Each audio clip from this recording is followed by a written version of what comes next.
साथियों नमस्कार, brand news में आपका हार्दिक स्वागत है। आज हम जुड़ेंगे लक्ष्मीकांत शर्मा जी के साथ, उन्हीं के कार्यालय से। नमस्कार सर। नमस्कार भाई। सर आज परशुराम जयंती है, उस पर आपने एक बहुत महान महोत्सव करवाया, उसके बारे में आप क्या कहना चाहेंगे? देखिए, सबसे पहले तो मैं तमाम देशवासियों को, तमाम प्रदेशवासियों को, कुरुक्षेत्र और थानेसर हल्के के तमाम नागरिकों को भगवान परशुराम जयंती की हार्दिक बधाई और शुभकामनाएं देता हूँ। और जहाँ तक महोत्सव का मामला है, कोई महान हम तो कुछ भी नहीं है, हम तो साधारण से मनुष्य हैं, छोटे से प्राणी हैं और एक आम जो है वो देश के शहरी हैं। तो महान तो हम उसको नहीं कह सकते, क्योंकि महान कार्य हमने किया है वो तो सिर्फ महान जो कार्य है वो भगवान कर सकते हैं, उन्हीं की निमित्त होता है। हाँ, उनकी याद में, उनके जन्मदिन पर, उनके जन्मोत्सव पर समस्त संसार के कल्याण के लिए, देश में भाईचारा बढ़ाने के लिए और इस देश को आपदाओं से बचाने के लिए, जो पिछले कुछ समय से बीमारियां जिस तरीके चलती रही हैं वो उनसे बचाने के लिए प्रभु से प्रार्थना करते हुए हवन यज्ञ का कार्यक्रम आज हमने किया है, कि ताकि हमारे देश में सुख शांति रहे, समृद्धि रहे, मानव जाति का कल्याण हो। किसी वर्ग विशेष की बात न करके पूरे देश की जनता, पूरे हिंदुस्तान की जनता को एक सूत्र में लेने के लिए भगवान परशुराम जी का जो है जन्मोत्सव हमने मनाया है। वहाँ हवन यज्ञ किया गया सबसे पहले, क्योंकि ऐसा पुराणों में लिखा है, विद्वान लोग कहते हैं, मैं खुद तो घर में विद्वान व्यक्ति नहीं हूँ, लेकिन मैंने सुना है बड़े ज्ञानी लोगों के मुँह से, पंडितों के मुँह से और विद्वान लोगों के मुँह से, कि हवन यज्ञ के अंदर बहुत ताकत होती है। और मंत्रोच्चारण की ताकत को खुद मैंने महसूस किया है कि मंत्रों में बहुत शक्ति होती है। उन्हीं मंत्रों के सहारे हम बड़े से बड़े संकट को काट सकते हैं, बड़े से बड़े संकट का हरण कर सकते हैं। और संयोग की बात कहिए, इसे भाग्य की बात कहिए, या इसे संसार के लिए कृपा की बात कहिए, कि आज संकट काटने के लिए हवन यज्ञ किया किस वक्त पर है। आज मंगलवार का दिन है, भगवान हनुमान जी का दिन है, और भगवान हनुमान जी के दिन पर भगवान परशुराम जयंती मनाना, उस पर हवन करना, इससे बड़ा संयोग मैं नहीं मानता कोई ऐसा हो सकता है। तो इन्हीं बातों को लेकर के उसके पश्चात प्रसाद वितरण का समारोह किया गया है। तमाम साथियों ने जो हमारे रहे हैं उसमें सबकी तरफ से बड़े मन से, बड़े लगन से, सच्ची निष्ठा के साथ किसी भी तरीके से एक भाईचारा कायम रहे, एक ऐसा रिश्ता आपस में मानवता का बना रहे, कि जहां आज संसार के अंदर जो जिस तरीके से द्वेष की भावना चल रही है, जहां आज मनुष्य जाति और धर्म पर बढ़ रहा है, जिस देश के अंदर आज धर्म की लड़ाई चल रही है, जिस देश के अंदर विभाजन की प्रक्रिया इतनी ज्यादा है कि आदमी ही आदमी को आदमी मानने को तैयार नहीं है, ऐसे माहौल में जरूरी बन जाता है कि उस संसार में भाईचारा बढ़ाने के लिए कुछ ऐसा किया जाए, जहां पर हम बैठ करके सभी आज जो हमने हवन ही किया है उसमें समस्त जातियों के लोग शामिल रहे हैं। मुझे बड़ा फक्र है कहने पर ये कि परशुराम सेवा समिति के आह्वान पर और तमाम हमारे साथियों के आह्वान पर ये आयोजन जो आज किया गया है, ये कोई हमने पहले से तय नहीं किया था। ये परसों रात को ही हमारे दिमाग में एक विचार आया था, क्योंकि परशुराम सेवा समिति पिछले जो है काफी समय तक भगवान परशुराम जयंती का आयोजन कुरुक्षेत्र में करती रही है, और बड़े बड़े मंत्री और बड़े बड़े जो न्यायाधीश भी यहाँ पर आए हैं, IPS और IAS अफसर भी हमने बुलाए हैं। लेकिन अभी कुछ दिन पहले, 2 दिन पहले ही पुराने साथियों का विचार आया कि आज जिस तरीके से कि संसार में जो विद्वेष बढ़ रहा है, उसको हम किस तरीके से अपना योगदान दे करके हम उसको दूर कर सकते हैं। उसमें एक सहमति बनी कि भगवान परशुराम जी के जन्मदिन के अवसर पर, जन्मोत्सव पर हवन का कार्यक्रम किया जाए, प्रसाद का वितरण किया जाए।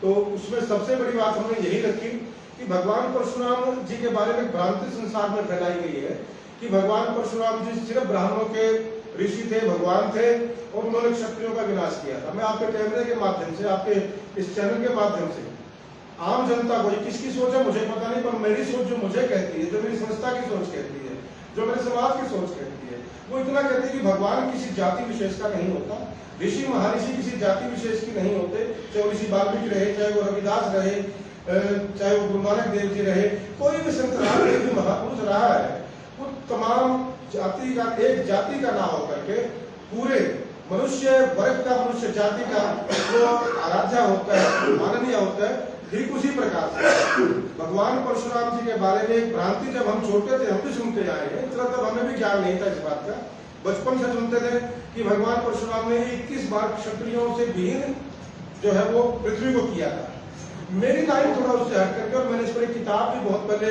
1994 के अंदर लिखी थी। मैंने उस किताब में भी ये लिखा था कि एक भ्रांति है जिसको हम शुरू से उसको आगे बढ़ाते रहे। हकीकत क्या है कि भगवान परशुराम जाति विशेष के विरोधी नहीं थे, वर्ग विशेष के विरोधी नहीं थे। भगवान परशुराम जी केवल और केवल अन्याय और अत्याचार के विरोधी थे। और इतिहास इस बात का खुद साक्षी है कि भगवान परशुराम जी महाभारत काल में भी मिलते हैं, भगवान परशुराम जी रामायण काल में भी मिलते हैं। और 21 बार जो क्षत्रियों से विहीन करने की वो एक प्रथा जो बताई जाती है, उनके नाम से कही जाती है, वो 21 बार क्षत्रियों से विहीन जात को उसको नहीं किया गया था। वो 21 बार अन्याय और अत्याचारियों से मुक्ति भगवान परशुराम ने दिलाई थी। अगर क्षत्रियों से विहीन वो करते तो जनक को आशीर्वाद भगवान परशुराम देते हैं, दशरथ को आशीर्वाद भगवान परशुराम देते हैं, भीष्म पितामह को आशीर्वाद भगवान परशुराम देते हैं। अगर वो क्षत्रियों के विरोधी थे तो उनको आशीर्वाद क्यों देते? हकीकत यही है कि वो अन्याय और अत्याचार के विरोधी थे। उन राजाओं का संहार उन्होंने किया जो उस वक्त में, उस समय के अंदर जो जनता पर अत्याचार करते थे, विभिन्न प्रकार से जनता को प्रताड़ित करते थे। आताताई थे, राजा जरूर थे लेकिन आताताई थे। भगवान परशुराम ने उन आताताइयों से, उन अत्याचारियों से, उन जो न्याय विरोधी राजाओं से पृथ्वी को मुक्त किया था। यह और राधा संयोग की बात है, ये इतिहास की बात नहीं है कि क्षत्रिय ही राजा बनता है। ब्राह्मण उसका जो है वो मार्गदर्शक रहा है, शुरू से रहा है, और इसीलिए ये कह दिया गया। देखिए क्योंकि राजा क्षत्रिय है साहब, राजा तो क्षत्रिय है ना, राजा दशरथ भी है, राजा जनक भी है, और राजा सहस्त्रबाहु भी था। तो भगवान परशुराम ने उन्हीं लोगों का संहार किया, उन्हीं लोगों को सबक सिखाया, या कहीं कि उन्हीं लोगों को पृथ्वी से बेदखल किया जो अन्याय करते थे, जो अत्याचार करते थे, जो जनता को उत्पीड़न करते थे। और दूसरी बात, मैं इस पर एक बात और कहना चाहता हूं कि भगवान परशुराम जी पूरे ब्रह्मांड में एक ऐसी शख्सियत, अकेली ऐसी शख्सियत है जिसने शस्त्र और शास्त्र दोनों का ज्ञान दिया। नहीं तो जो कुछ ऋषि ऐसे हुए जिन्होंने शस्त्र का ज्ञान दिया कि साहब किताबें पढ़ो, गीता पढ़ो, रामायण पढ़ो, इनसे जो शिक्षा मिलती है उस पर चलो। कुछ लोगों ने शस्त्र का ज्ञान दिया है कि हथियार चलाओ, हथियार के बल पर जनता को जीतो या दूसरी दुनिया को जीतो, ये उनका रहा है। लेकिन भगवान परशुराम क्या कहते हैं कि सबसे पहले शास्त्र चलाओ। शास्त्र के माध्यम से अगर आप देश में राजा कर सकते हो या जनता को जीत सकते हो वो करो, या जनता का भला कर सकते हो शास्त्र के माध्यम से तो वो कीजिए। अगर कोई व्यक्ति जैसे उस टाइम में था, शास्त्र की भाषा नहीं समझता, किताब की भाषा नहीं समझता, या यूं कहेंगे प्रेम की भाषा नहीं समझता, क्योंकि शास्त्र तो प्रेम सिखाते हैं साहब। अगर कोई व्यक्ति शास्त्र की भाषा नहीं समझता तो भगवान परशुराम ने फरसा उठाया और शस्त्र की शिक्षा दी। तब ये कहा गया कि ब्राह्मण दोनों हथियारों का प्रयोग कर सकता है। ब्राह्मण को एक ताकत मिली कि ब्राह्मण को जो ज्ञान दिया गया, पहले ज्ञान की बात है, ब्राह्मण विद्वान होता है और संसार में ज्ञान ब्राह्मण बांटता है। लेकिन भगवान परशुराम जी ने कहा कि जो ब्राह्मण है वो खाली ज्ञान पर आधारित रहे, खाली ज्ञान के भरोसे ना बैठे, क्योंकि भैया जहां लाभ से बात ना निकले वहां लाभ से बात बढ़ानी पड़ती है। मतलब तो काम होने से ऐसा, और काम जनता के हित का हो, आम आदमी के हित का हो, नागरिक के हित का हो। तो जहां वो प्रेम से बात ना करती हो वहां पर शस्त्र उठाना गलत नहीं है। इसलिए भगवान परशुराम का ये आदर्श है।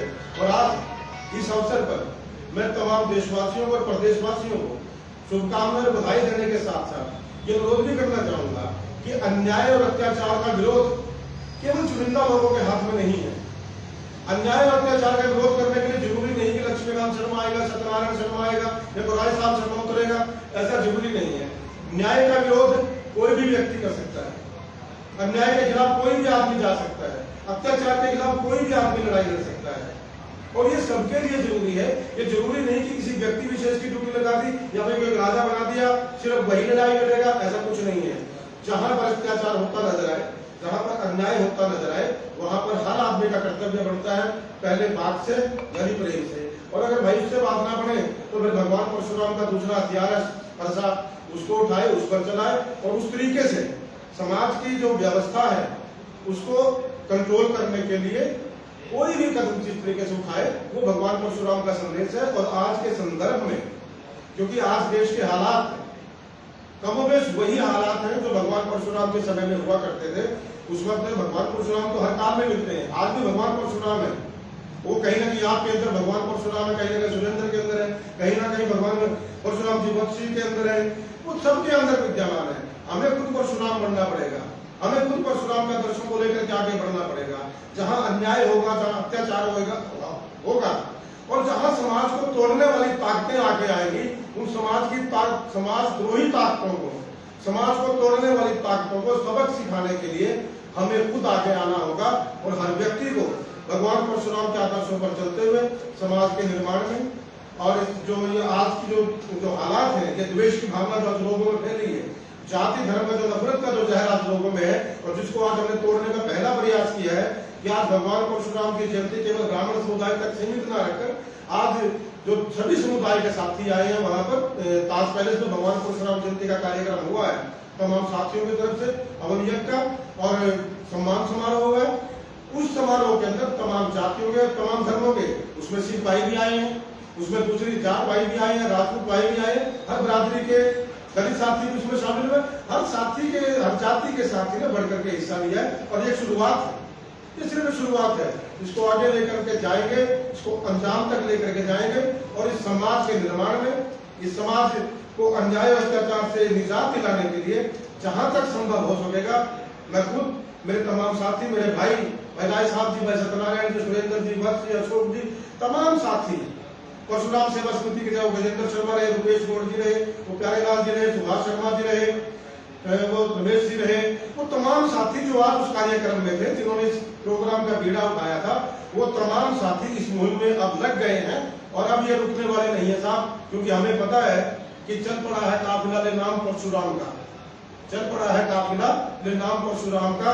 अब इसको अंजाम तक पहुंचा करके दम लेंगे और अंत में सिर्फ चलते चलते यही बात कि तमाम देशवासियों से कि आज के हालात में जाति धर्म की दीवार को तोड़कर, वर्ग और समुदाय की दीवार को तोड़कर आपसी भाईचारा कायम करें, संसार में एकता लेकर के आए, प्रेम कर को बढ़ावा दे, हर तरफ हरियाली आएगी, हर तरफ सुख समृद्धि होगी। सर, आपने भी कहा कि आपने किताब लिखी है, तो सर उसका नाम क्या है, थोड़ा उसके बारे में भी बताएं। वो 1994 में जब हमने 1987 में भगवान परशुराम जयंती मनानी शुरू की थी, 1987 में पहली दफा परशुराम सेवा समिति का हमने गठन किया था, तब वो जयंती मनाते थे। तो 1994 के अंदर हमने भगवान परशुराम जयंती की स्मारिका एक निकाली थी। उस स्मारिका में और भगवान परशुराम जी का संक्षिप्त जीवन चरित्र के नाम से वो किताब कोई 10-15 पन्नों की वो किताब थी, वो तब निकाली थी। सर, आप हमारे चैनल के माध्यम से क्या सुझाव देना चाहेंगे जनता को, क्योंकि आज परशुराम जयंती है, एक पवित्र त्योहार है। देखिए साहब, आज का जो मामला वो संदेश की बात है, भाई मैं तो संदेश देने वाला व्यक्ति नहीं हूँ।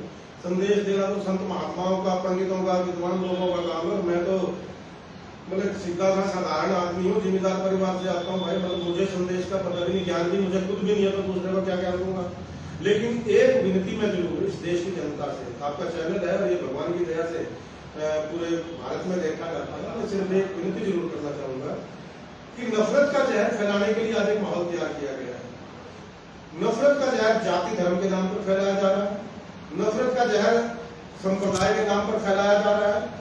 इस नफरत के जहर को आज छोड़ दें, आज विकास की बात करें, आज देश को कहीं आगे लेकर के जाने की बात करें। आज जो भारत का नौजवान, मुझे दुख होता है देख करके कि मौजूदा समय में भारत का नौजवान आज कम से कम 50% युवा हिंदुस्तान का देश छोड़ करके बाहर जा रहा है। उसकी वजह सिर्फ वही है कि देश में व्यवस्था ऐसी बन चुकी है, ये नफरत का जहर इतना फैल चुका है कि आने वाले बच्चे अब उसमें रहने के लिए थोड़ा अपने आप को कंजस्टेड वो महसूस करते हैं। मैं सिर्फ देश की जनता से अनुरोध ये करूंगा कि जिस देश का भविष्य विदेश चला जाएगा, वो देश ज्यादा दिन रह नहीं सकता, तो अपने देश के भविष्य को अपने देश में रखने के लिए ये नफरत का जहर बंद करें, जाति धर्म की दीवारें तोड़े, वर्ग संप्रदाय की दीवारें तोड़े और सिर्फ एक बात याद रखें कि हम सब इंसान हैं, हम सब भारतवासी हैं, हम सब हिंदुस्तानी हैं, यही हमारा धर्म है और यही हमारा मजहब है। धन्यवाद साथियों, आज का कार्यक्रम यही समाप्त किया जाता है। देखते रहिए वैड न्यूज, जितेंद्र सिंह के साथ, हम सीधा के साथ।